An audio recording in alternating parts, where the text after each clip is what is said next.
Hello guys, today we are going to solve problem statement number 283 move zeros.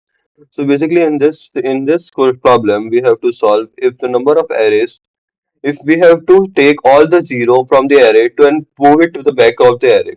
So starting with we have created a new vector that is ans or the new array we can say that is ans. And for we will check for each number in the numbers in the nums array. If that is not equal to zero, we will push that number to our own web's answer vector by using the function ans.push underscore back.